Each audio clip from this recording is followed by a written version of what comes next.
ತಾಯಿ ನನ್ನ 11ನೇ ವಯಸ್ಸಿನೊಳಗೆ ತೀರಿ ಹೋದರು.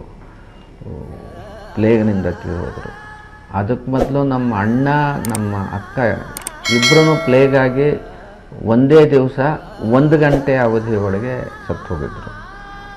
ನನಗೂ ಆವಾಗಲೇ ಪ್ಲೇಗ್ ಆಗಿತ್ತು. ಅದು ಹೇಗೋ ನಾನು ಸಾಯಲಿಲ್ಲ ಅಷ್ಟೇ.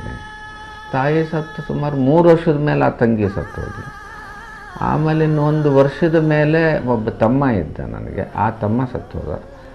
ಆ ತಮ್ಮನ ಹೆಣನ ನಾನೇ ಹೊತ್ಕೊಂಡೋಗಿ ನಾನೇ ಸುಟ್ಟು ಬಂದೆ. ನುಗ್ಗೇಹಳ್ಳಿಗೆ ಬಂದಾದ ಮೇಲೆ ಸುಮಾರು 1-2 ತಿಂಗಳೊಳಗೆ ನಾನು ಬಹಳ ಚುರುಕಾಗ್ಬಿಟ್ಟೆ.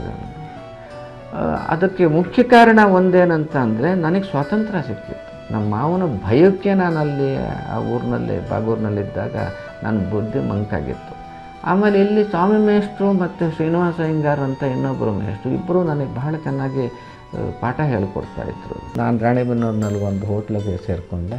ಆಮೇಲೆ ಅವನು ಒಂದು ಲಾಯರ್ ಹತ್ರ ಅಡುಗೆಯವನು ಹಾಕಿ ಸೇರಿಕೊಂಡೆ. ಆಮೇಲೆ ನಾನು ಅದನ್ನು ಬಿಟ್ಟೆ ಅಲ್ಲೊಂದು ನಾಟಕ ಕಂಪ್ನಿಗೆ ಸೇರಿಕೊಂಡೆ. ನಾನಲ್ಲಿ ನಮ್ಮ ತಾಯಿ ಸಾವು ನನ್ನನ್ನು ಬಹಳ ಮಟ್ಟಿಗೆ, ಸಾವು ಅಂದರೆ ಏನು, ಯಾಕೆ ಸಾಯ್ತಾರೆ ಅಂತ ಈ ಥರದ್ದು ಇತ್ತು ಸಮಸ್ಯೆಗಳು. ಆವಾಗ ನಾನು ಇಂಟರ್ಮೀಡಿಯೇಟ್ ಓದುವಾಗ ಯಾಮನಾಚಾರ್ಯರ ಪರಿಚಯವಾಗಿತ್ತು ನನಗೆ. ಅವರು ವಿದ್ವಾಂಸರು ಅಂತ ಅನ್ನೋದು ನನಗೆ ಗೊತ್ತಿತ್ತು. ಅವ್ರ ಹತ್ರಕ್ಕೆ ಹೋಗಿ ಸಾವು ಅಂದರೆ ಏನು, ಯಾಕೆ ಸಾಯ್ತಾರೆ ಅಂತ ಪ್ರಶ್ನೆ ಕೇಳಿದ್ದೆ ನಾನು. ಅವರು ಕಠೋಪನಿಷತ್ತನ್ನು ಕನ್ನಡ ಅನುವಾದ ಕೊಟ್ಟು ಇದನ್ನು ಓದು, ಸಾವಿನ ವಿಷಯ ಇಲ್ಲಿ ಚರ್ಚೆಯಾಗಿದೆ ಅಂತ ಹೇಳಿದ್ರು.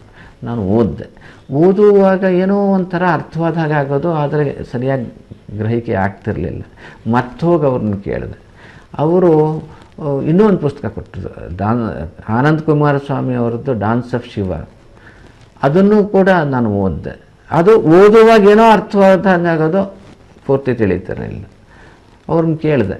ಅವ್ರು ಹೇಳಿದ್ರು, ನೋಡು ನೀನು ರೆಗ್ಯುಲರಾಗಿ ಫಿಲಾಸಫಿ ಓದಿದ್ರೆ ಇವೆಲ್ಲ ಅರ್ಥವಾಗುತ್ತಪ್ಪ, ಇದು ಸುಮ್ಮನೆ ಓದಿದ್ರೆ ಆಗಲ್ಲ ಅಂತ ಹೇಳಿದ್ರು. ಲೇಟೆಸ್ಟ್ ಹಾಗೂ ಇಂಟ್ರೆಸ್ಟಿಂಗ್ ಸುದ್ದಿಗಳಿಗಾಗಿ ಬಾಸ್ ಟಿವಿ ಕನ್ನಡ ಚಾನೆಲ್ನ ಸಬ್ಸ್ಕ್ರೈಬ್ ಮಾಡಿ.